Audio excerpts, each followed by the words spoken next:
The California gubernatorial recall election is going on today, finally. I mean, it's been happening for weeks now. I mean, everyone got their ballots in the mail, but today is the day where we find out things that are happening.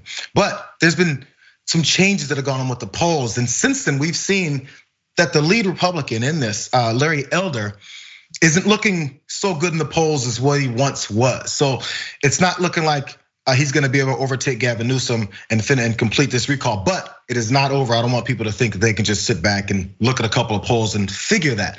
But the fun part about this is maybe Larry Elder's campaign and his subordinates, people around him, they don't really believe that necessarily themselves. So they've been encouraging people to go on websites and talk about potential fraud that might happen in this election before the election ends. So I'm not sure where they're gonna find this fraud or actually the point of how fraud is definitely gonna happen. And look, Larry Elder's gonna lose and Gavin Newsom pulled off all of these tricks and dirty tactics that these political guys like to do. That is the idea, but let's go straight into the graphics here from NBC News.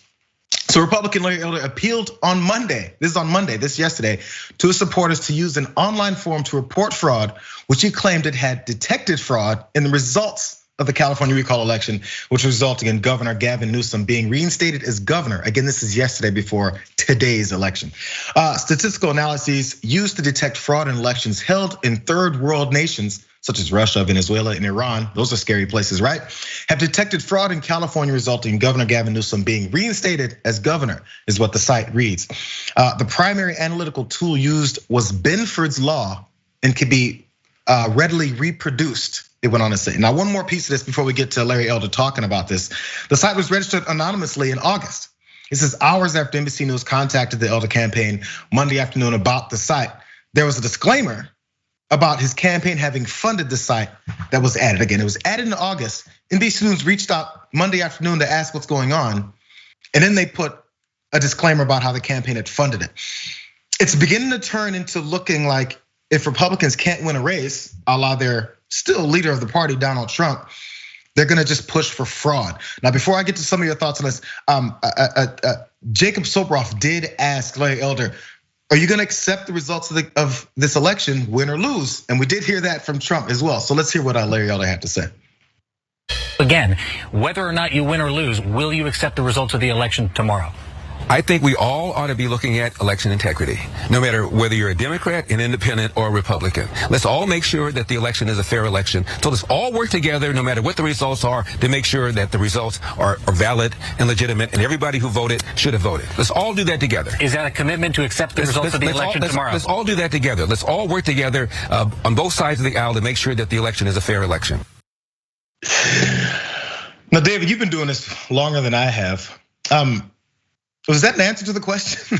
Well, I was struck by how stupid an answer it was, because if he didn't want to commit, he could have said, look, as long as the election is clean, as long as there's no dirty tricks, of course I will accept the election results. That way you say, I'm not gonna say anything yet because we don't know how this election is gonna go. But for him to not just be able to go there and just sort of dodge the question was ridiculous. The other thing about it is the Larry Elder website is so bizarre. I mean, I don't know what Benson's law is, but I know that Shuster's law, and I assume it's Jayar's law as well, is that we don't have time machines yet. We can't go 36 hours into the future just yet. And so for him to put this stuff, this nonsense on his website that there's evidence of fraud even before the results are tabulated is absolutely insane. But what it is also, it's Trumpism, right? That's the GOP playbook now. They cannot win on the issues, they cannot win on the candidates. So when it looks like they're gonna lose, or on the possibility they're gonna lose, they just cry foul and say, no, this is dirty pool, this was fixed.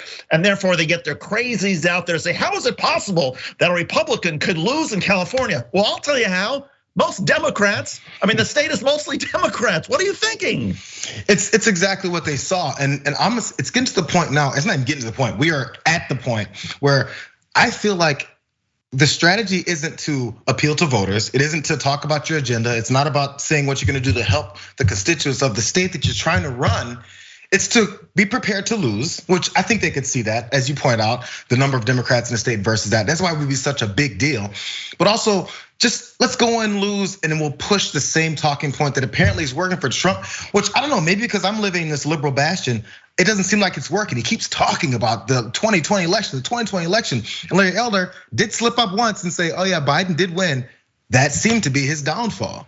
Yeah, I mean, at a certain point, Republicans are going to have to come to grips, I guess, or maybe they won't, that they are wrong on the issue of abortion. They're wrong on I mean, and I'm not talking about, the morality of it. I'm just talking simply about the poll numbers.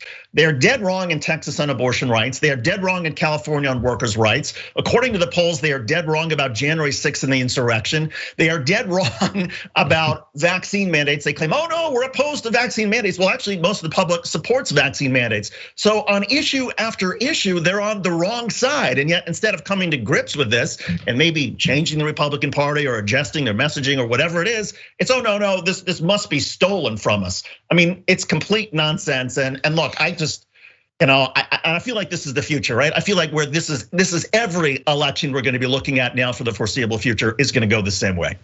It seems like the first step is to call for fraud and the next step is to call for violence. I want to jump to this one quick quote really fast before we move on to the next story.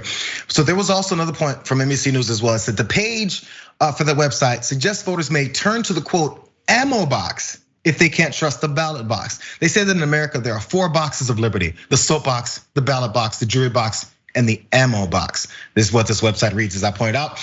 We will now have to fight the California jury box in the hopes that the final box, the one that most akin to Pandora's, remains closed. So they're gonna get all like poetic and talk about which box is that box and the third box and the fourth box. Either way it goes, the only box that sticks out to these types of people is the ammo box. And if more violence happens, as what happened on January 6th, this time with ammunition, are they gonna say, I don't know how these supporters decided to do this. Nobody said anything about violence.